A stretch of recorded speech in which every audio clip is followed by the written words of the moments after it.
오늘 시간 함께 나누는 말씀은 시편 51편 10절의 말씀입니다. 시편 51편 10절의 말씀 고백하는 마음으로 함께 한 목소리로 읽도록 하겠습니다. 하나님이여, 내 속에 정한 마음을 창조하시고 내 안에 정직한 영을 새롭게 하소서. 아멘. 오늘 말씀을 통해서 분명하게 또 얻게 되는 교훈이 있습니다. 우리 인생은 우리 힘으로 살아가는 것이 아니라라는 것을 말씀하십니다. 고백하게 하십니다. 특별히 힘이 없고 연약할 때 다른 것 보지 말고 하나님만을 바라보며 하나님 그 이름을 부르며 간구하라라고 말씀하십니다. 근심과 걱정이 나를 갉아먹을 때, 그리고 외로울 때, 후회되는 일이 있을 때, 마음이 복잡한 일이 있을 때 하나님을 바라보며 간구하라라고 말씀하십니다. 우리는 하나님이 주시는 힘이 필요합니다. 그 힘으로 살아가야 합니다. 근데 하나님 힘 주십시오라고 하는 이 외마디 간구가 제때 나오지도 않을 때가 있습니다. 무엇이 나를 하나님 앞에 나아오지 못하게 하고 무엇이 나로 하여금 하나님 그 이름을 부르며 간구하지 못하게 하는가라는 것들을 돌이켜보게 됩니다. 그래서 우리는 새로운 영이 필요하고 정직한 영을 새롭게 해주시는 그 하나님의 손길이 필요합니다. 그 힘으로 살아갈 때 우리는 충만한 삶을 살아갈 수 있습니다. 우리 각자가 바라고 기대하는 충만한 삶의 내용이 다 다를 것 같습니다. 8월을 시작할 때 8월 한 달을 무엇으로 충만해지기를 바라셨는지 한번 여쭙고 싶습니다. 8월을 시작할 때 2024년을 시작하셨을 때 올 한 해는, 이번 한 달은, 이번 한 주는 이런 것들로 참 충만했으면 좋겠다라고 바랬던 것들, 하나님 앞에 간구했던 것들, 그리고 또 이런 노력들을 통해서 하나님 보시기에 아름다운 삶, 하나님을 기쁘시게 할 수 있는 그런 영적인 삶을 살아가겠습니다라고 다짐했던 것들도 참 많았던 것 같습니다. 우리가 하나님 앞에 다짐했던 것들, 하나님께서 채워주시기를 바랬던 것들이 얼마나 충만하게 채워지고 있는지를 돌이켜보는 시간, 그 시간을 우리가 한번 가져보기를 원합니다. 이제 8월을 마무리하는 시간입니다. 그리고 2024년도 이제 얼마 남지 않은 마지막 하반기로 접어들고 있습니다. 우리가 충만함으로 채워지길 바랬던 것들이 얼마나 채워졌는지, 또 채워가기 위해서 우리는 어떤 노력을 했는지를 돌이켜봅니다. 넉넉하게 채워진 것도 있을 것이고 또 그렇지 못한 것도 있을 것 같습니다. 오늘 말씀을 함께 나누면서 다윗이 충만하게 채워지지 못했던 그 자신의 삶을, 그 죄로 인해서 은혜의 결핍을 고백했을 때, 경험했을 때 그것을 어떻게 이겨냈는지를 한번 살펴보면서 우리는 어떻게 우리의 부족함을 채워나갈지를 한번 그의 삶의 이야기로부터 하나님과 써갔던 신앙의 이야기를 통해서 새로운 지혜를 얻기를 원합니다. 우리 신앙과 삶에 미처 채워지지 않았던 것들이 있다면 다윗처럼, 그가 보였던 굳은 믿음처럼 지금부터 다시 한번 차곡차곡 쌓아가는 우리 모두가 될 수 있기를 주님의 이름으로 축원합니다. 오늘 말씀에서 다윗이 얼마나 강한 사람인지, 그리고 얼마나 굳은 믿음을 가진 하나님의 사람이었는지를 발견하게 됩니다. 지금 그는 두 가지 죄를 범했습니다. 그래서 그 죄로 인해서 그의 인생에서 경험하지 못했던 최악, 극악의 상황을 치닫고 있습니다. 간음하였고 살인하였습니다. 간음과 살인이라는 이 극악하고 파렴치한 죄로 인해서 책임을 이제 추궁당하고 있습니다. 궁지에 몰려 있습니다. 선지자 나단이 나타나서 다윗의 죄를 지적하고 책망했습니다. 이 상황에서 그는 어떠한 변명도 없이, 지체 없이 자백하고 회개합니다. 그의 심정을 한번 가늠해 봅니다. 한 나라를 통치하는 50대의 왕이었습니다. 그런데 그는 그의 자신의 위치에 연연해하지 않습니다. 그가 어떠한 경험을 했고 어떠한 업적을 쌓아왔는지 그것에 연연하지 않고, 그가 어떤 범죄를 저질렀으며 지금 이 순간 하나님 보시기에 자신의 모습이 어떠한가에만 집중합니다. 그래서 지체 없이 엎드립니다. 잘못했습니다라고 고백합니다. 간구합니다. 통렬하게 반성합니다.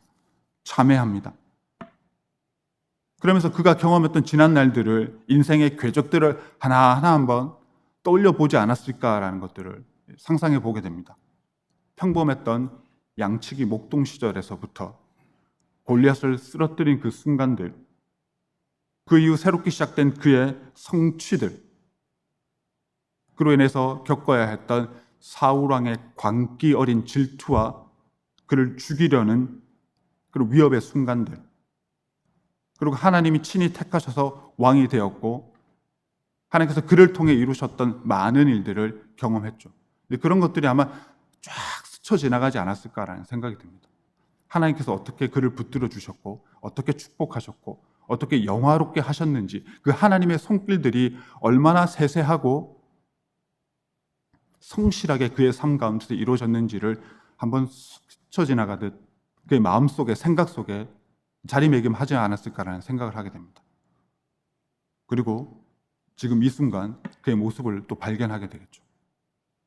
그 놀라운 하나님의 은혜를 경험했어도 불구하고 지금은 그저 간음하고 살인을 저지른 파렴치한 죄인이라는 거죠. 그 자신의 모습을 그대로 받아들입니다. 핑계나 이유나 변명을 대지 않습니다. 잘못했습니다라고 하나님 앞에 시인하고 자백합니다. 그리고 다윗은 절규합니다. 자신의 죄를 부끄러워할 줄 알고 두려워하면서 하나님께 엎드립니다.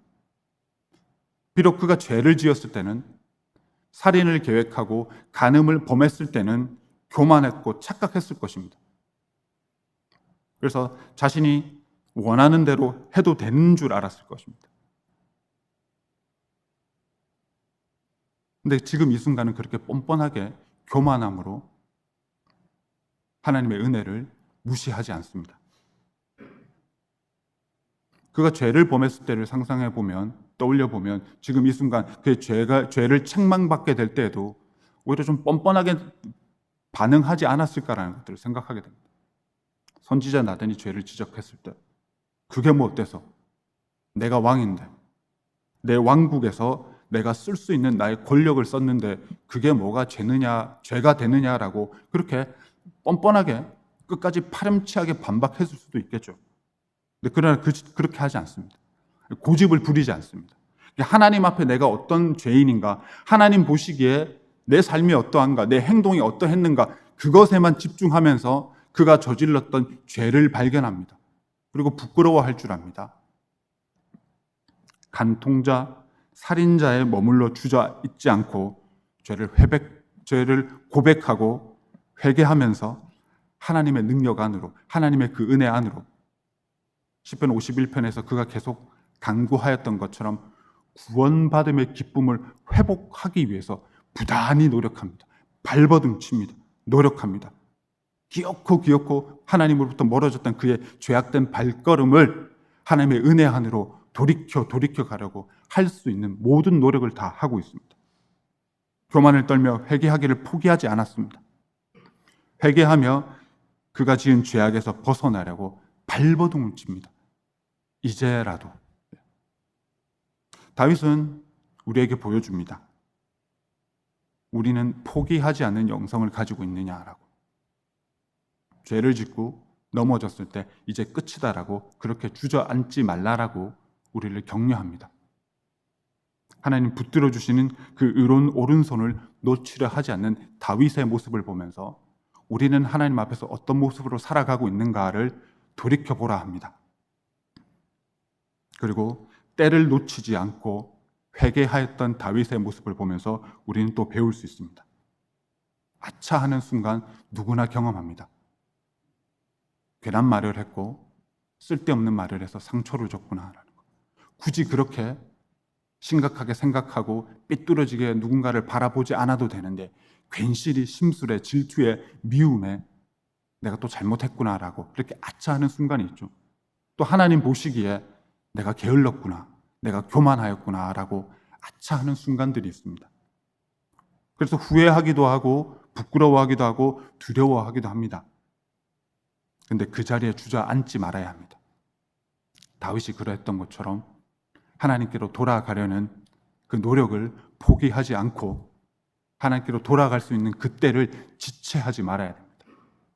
내가 하나님 보시기에 잘못했구나라는 것들이, 하나님 보시기에 내가 부족하구나라는 것들이, 하나님을 기쁘게 하지 못했구나라는 것들이 내 삶 가운데, 내 심령 가운데 발견된다면 지금부터 다시 한번 한 걸음 한 걸음 하나님께로 돌아가면 되는 것입니다. 하나님 앞에 용서받지 못할 죄는 없다라고 분명히 약속하셨기 때문입니다. 하나님께서는 용서하신다라는 것, 우리의 죄의 고백을 성실히 들어주신다라는 것, 이것이 우리 신앙의 승리의 방법이 되는 것입니다.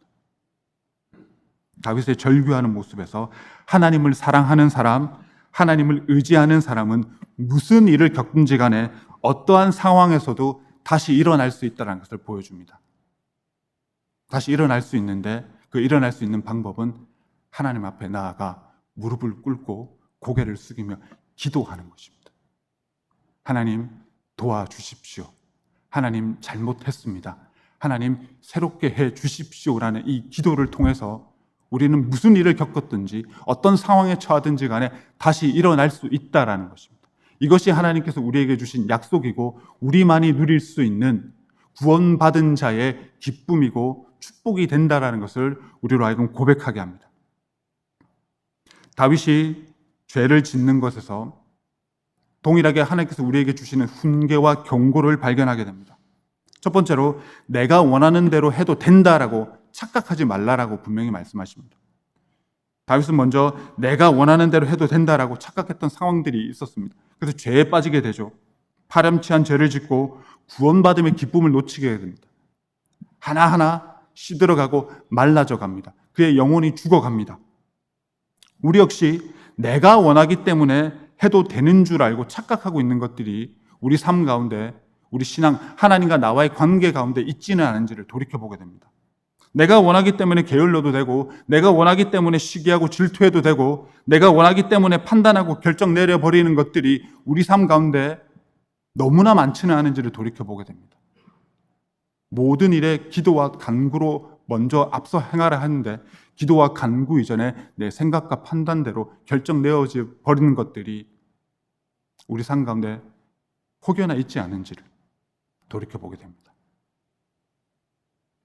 그런 것들이 있다면 오늘 다윗의 모습처럼 하나님 앞에 간구하는 그 마음으로 새롭게 해주십시오, 구원받음의 기쁨을 회복시켜 주십시오라는 그 간절한 마음으로 하나님께 나아오라 하십니다. 살아가다 보면 섭섭한 일도 참 많고 답답한 일도 많고, 그래서 실망도 하고 당황도 하고 또 어떨 때는 억울하고 분통해서 고통스럽기까지 합니다. 그런데 이런 어쩔 수 없는 상황에 갇혀 있기보다는 마음을 정리하고 생각을 정비해서 새롭게 시작하라라고 합니다. 여러분들 삶 가운데 예기치 않은 일들, 그리 달갑지 않은 일들을 경험하게 될 때 무엇으로 생각을 정리하고 또 마음을 정리해서 하나님 보시기에 기뻐하는 그 삶의 모습을 지켜가고자 노력하고 있는지를 돌이켜보게 됩니다. 우리는 얼마나 순간마다 기도와 말씀으로 하나님께 의지하며 하나님 주시는 그 마음으로 성령을 쫓아 행하기를 위해 열심을 다하고 있는지를 돌이켜보게 됩니다. 인생의 계획들이 많았고 계획만큼 이루어지지 않아서 미련이 남는 것들, 후회가 되는 것들도 참 많은 것 같습니다. 그래서 그냥 아쉬움 속에서 내팽겨두지 마시고 다시 시작하라라고 하십니다. 중요한 것은 우리가 날마다 순간마다 구원받음의 기쁨을 가지고 살아있는 영성을 가지고 그렇게 하나님을 기쁘시게 하는 삶을 살아가고 있는지를 확인해 보라라고 하십니다. 우리는 하나님께서 나를 새롭게 해 주십시오라고 간구하면 되는 것입니다. 아쉬운 것들이 있다면, 답답한 것들이 있다면 하나님께 기도하고 하나님 주시는 지혜와 능력에 의지해서 우리 스스로를 다독이고 독려하면 됩니다. 지금부터 다시 한번 차곡차곡 하면 된다라고 격려하는 것이죠. 신앙에 있어서도 그렇고 그리스도인으로 살아가는 삶의 모습에 있어서도 이 원칙이 필요한 것이죠. 사람과의 관계를 이미 포기해버린 것들도 있고 하나님과의 관계에 있어서 조금 더 열심을 내야 될 것들이 있지만 쉽게 포기하거나 여기까지 내 스스로 그 경계선을 한계를 지어버린 것들이 있지는 않은지를 돌이켜보게 됩니다. 굳이 뭘 그렇게까지 해? 지금 말고 다음에 하지라는 것들. 근데 그 결정 이전에, 내가 내린 결정 이전에 하나님, 제 마음속의 움직임은 이렇습니다. 저 사람을 향해서 이렇게 미움이 있고 답답함이 부글부글 끓어오릅니다. 하나님의 그 믿음, 하나님 주신 그 소망을 지켜감에 있어서도 내년부터 더 열심을 하기를 원합니다라는 것들. 그렇게 내가 원하기 때문에 게으름을 피우고 있는 것들, 내가 원하기 때문에 내가 원하는 대로 해도 된다라는 이 착각이 우리의 신앙과 영성을, 삶을 야금야금 갉아먹고 있지는 않은지를 돌이켜보라 하십니다. 하나님의 사람답게 말씀으로 새롭게 시작해야 됩니다. 2024년 벌써 끝났네가 아니고 아직 많이 남아 있습니다. 많은 영적인 풍성함들을 누릴 수 있는 시간이 충분히 남아 있다는 거죠. 2024년 8월 25일까지 아직까지 경험해 보지 못했던 하나님의 날 사랑하심의 그 은혜와 축복을 누리기를 원하고 발견하기를 원한다면 8월 25일 오늘 이 시간부터 지금부터 다시 한번 한 걸음 한 걸음 하나님의 방법대로 살아가며 하나님 주시는 그 축복으로 내 삶을, 내 영성을 차곡차곡 쌓아가면 되는 것입니다. 그렇게 살아가다 보면, 그렇게 하루하루를 채워가다 보면 구원받음의 기쁨이란 것이 바로 이런 것이구나라는 것들을 우리는 고백하게 됩니다. 찬양하게 됩니다. 기뻐하게 됩니다. 반대로 구원받음의 기쁨이란 것이 내 삶 가운데 잘 보이지 않을 때가 있습니다. 돌이켜봐야 될 때죠. 무엇이 나로 하여금 이 구원받음의 기쁨을 누리지 못하게 하는가? 내가 쓸데없는 걱정이 많았구나. 부질없는 미움으로 나를 스스로 괴롭게 했구나라는 것들. 하나님 앞에 나아가는 것을 더디했고 게을리했구나라는 것들이 보이게 된다는 거죠. 하나님의 사람답게 일어서서 하나님을 향해서 나아가길 바랍니다. 부질없는 것들 다 하나님께 맡기면 됩니다. 걱정하는 것들, 불안해하는 것들, 미워하는 것들, 다 부질없는 것들, 아무짝에 쓸모없는 것들 하나님 앞에 아뢰고 하나님께서 채워주시는 새로운 은혜로 새롭게 하시는 그 영으로 살아가면 되는 것입니다. 우리 삶 가운데서 힘들 때 오늘 함께 나눈 이 설교 제목을 기억해 주셨으면 좋겠습니다. 포기해야 될 때 그냥 되는 대로 흘러가도록 내버려 둘 때 포기해야 될 때가 아니라 지금부터 다시 한번 차곡차곡 그렇게 하나님 방법대로 살아가겠습니다라는 이 고백과 다짐이 우리의 고백이 되기를 원하며 그렇게 살아갈 때 우리는 어느새 하나님을 기쁘시게 하는 이 영광된 복된 삶을 살아갈 수 있다는 것입니다. 그리고 다윗이 범한 죄를 통해 우리에게 주는 또 다른 경고와 훈계는 내가 누군가에게 범한 죄는 결국 하나님을 향한다는 것입니다. 다윗이 지금 경험하고 있는 상황은 어쩌다 된 상황이 아닙니다. 분명한 의도를 가지고 계획대로 실행했습니다. 그래서 두 사람에게 피해와 상처를 줬습니다. 우리아를 살인하였고 그의 아내를 간음했습니다. 이게 얼마나 흉측한 죄입니까? 다윗은 이 죄를 두 당사자들에게만 용서를 구하지 않고 하나님을 향해 자백합니다. 내가 여호와께 죄를 범하였습니다라고 자백합니다. 이 말씀을 좀 묵상해 보게 됩니다. 분명 피해자, 당사자는 우리아와 밧세바인데 그들에 대한 회개와 그들에 대한 부끄러움과 함께 내가 하나님께 죄를 지었습니다라고 이 고백을 했다는 거죠. 어떤 상관관계가 있을까? 내가 왜 이 사람들을 아프게 한 것이 하나님을 향한 죄가 된다라고 다윗은 고백했을까를 묵상해 보게 됩니다. 하나님의 말씀과 하나님의 약속, 명령을 지키지 않았다는 것을 그는 발견하게 되는 겁니다. 십계명을 주셨고 서로 사랑하며 살아가라 하신 그 계명을 우리에게 주셨습니다. 하나님의 사람답게 하루하루의 삶을 살아가면서 어떻게 구분된 삶을 살아갈 것인가? 하루하루 살아가는 일상의 삶 가운데서 어떻게 거룩한 그리스도로 살아갈 수 있는지를 우리에게 말씀을 통해서 낱낱이 상세하게 철저하게 가르쳐 주셨고 지켜 행하라 하셨습니다. 이런 맥락에서 봤을 때 우리가 누군가를 미워한다라는 것, 그 사람에 대한 단순한 감정의 문제가 아니라 하나님의 명령을 거슬러 가는 것이죠. 서로 사랑하라 했는데 사랑하지 않는다라는 것. 신령과 진정으로 예배드리라 했는데 그런 모습을 보이지 않는 것. 그것은 내 행동의 문제, 내 마음의 문제, 내가 갖고 있는 관계의 문제를 넘어서서 근본적으로 하나님의 명령을 무시하겠습니다. 하나님의 말씀을 거슬러 가겠습니다. 내가 원하는 대로 살아가겠습니다라고 으름장을 놓는 것과 똑같은 것이라는 거죠. 그것을 지금 다윗이 고백을 하고 있는 것입니다. 그가 지은 모든 죄는 결국에는 그 끝은 하나님을 겨냥하고 있다는 거죠. 교만이라는 거죠. 죄를 짓는 아픔, 부끄러움에서 끝나는 것이 아니라라고 우리에게 분명하게 말씀하십니다. 결국에는 하나님을 향한 것으로 우리의 죄가 마무리된다는 거죠. 우리가 늘 기억해야 합니다. 하나님 보시기에 어떠한가라는 것. 내 생각이 어떠하든지 주변에서 어떤 말을 하든지 간에 그것이 우리 삶의 신앙의 우선이 되어서는 안 됩니다. 하나님이 나에게 하시는 말씀, 그 말씀에 귀 기울이면서 내 삶의 모습이, 내가 품고 있는 마음이, 내가 가지고 있는 생각이 하나님 보시기에 어떠한가라는 이 엄중한 질문을 가지고 부끄러운 것은 부끄러워할 줄 알며 잘못한 것은 잘못했습니다라고 하나님께 자백해야 되는 거죠. 그 말씀에 순종해야 합니다. 하나님의 말씀대로 살아가지 못하게 하는 여러 가지 것들이 있지만 가장 큰 우리의 상대 적은 우리 스스로인 것 같습니다. 우리 스스로, 우리 각자가 가지고 있는 교만이 우리로 하여금 하나님으로부터 멀어지게 합니다. 다윗은 그동안 숱하게 강한 적들을 마주했습니다.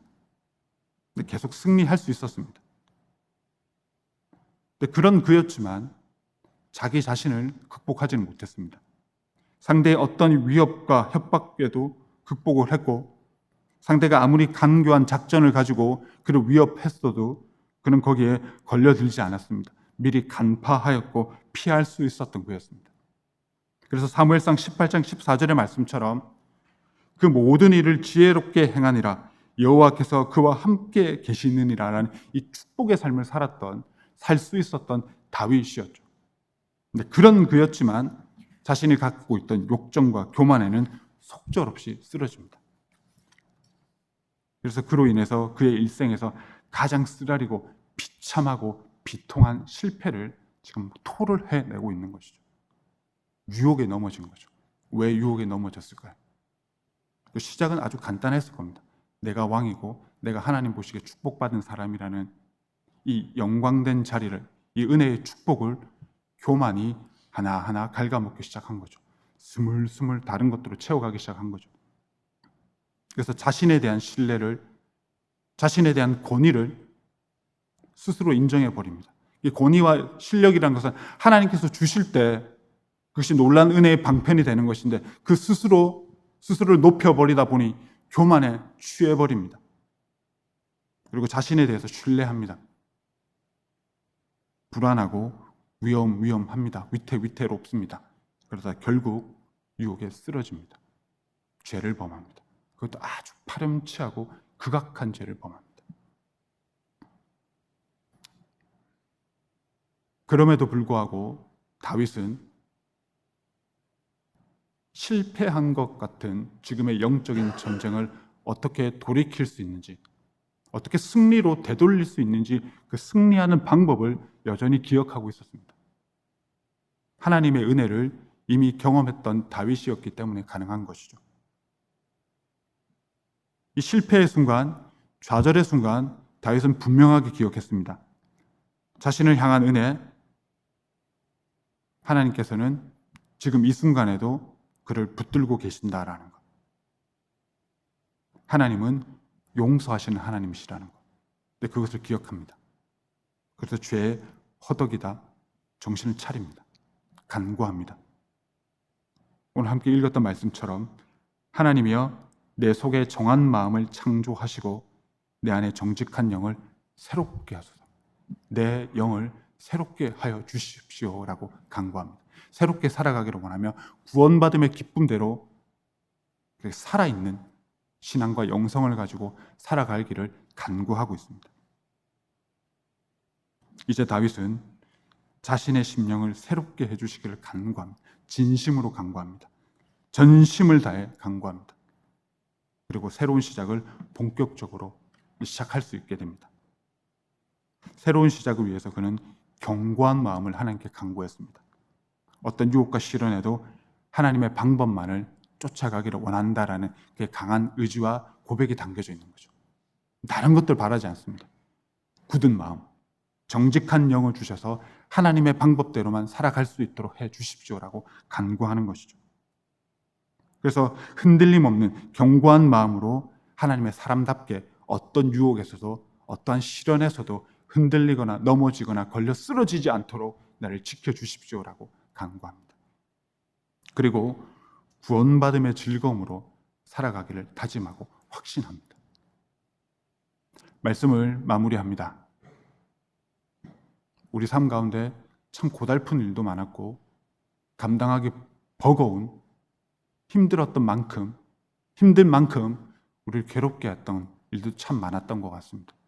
그 모든 것들을 받아들이면서 경험하면서 우리의 첫 번째 반응은 무엇이었습니까? 그것이 하나님 보시기에 죄가 되었던, 그리고 하나님이 원치 않으신, 하나님이 기뻐하지 않으시는 두려움과 걱정과 미움과 의심과 그런 모습을 볼지라도 우리는 하나님 앞에서 어떤 모습으로 무엇을 하나님께 간구했는지를 돌이켜보게 하십니다. 그리고 왜 그런 모습으로 하나님 앞에 서 있게 됐는지를 반성하라 하십니다. 회개하라 하십니다. 아마 그 모습으로 하나님 앞에 서 있기까지는 다윗이 범했던 것처럼 이 두 가지 모습이 있었겠죠. 내가 원하는 대로 해도 된다라는 그 착각이 있었을 것이고, 그리고 내가 지은 죄가 결국에는 하나님을 향하고 있다라는 이 엄중함을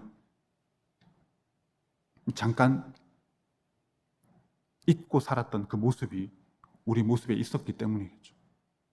다윗의 모습을 통해서 이 두 가지를 반드시 경계하라 하십니다. 하나님이 원하시는가? 하나님 보시기에 어떠한가? 말씀대로 살아가고 있는가? 당황스러운 순간, 의심되고 걱정되고 두려워하는 순간 나는 무엇을 간구하고 있는가라는 거죠. 그 모든 상황 속에서 하나님께서 우리에게 요구하시는 건 단 한 가지인 것 같습니다.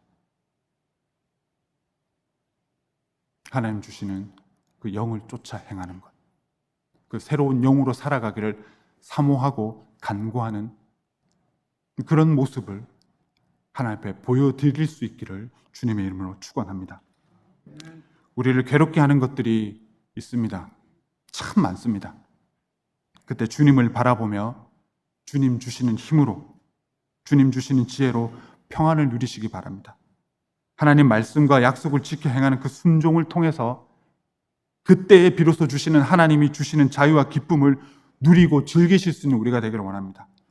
무엇을 경험하든지 어떠한 상황에 있든지 하나님 그 이름을 부르며 다시 새롭게 일어설 수 있는 우리가 되기를 원합니다.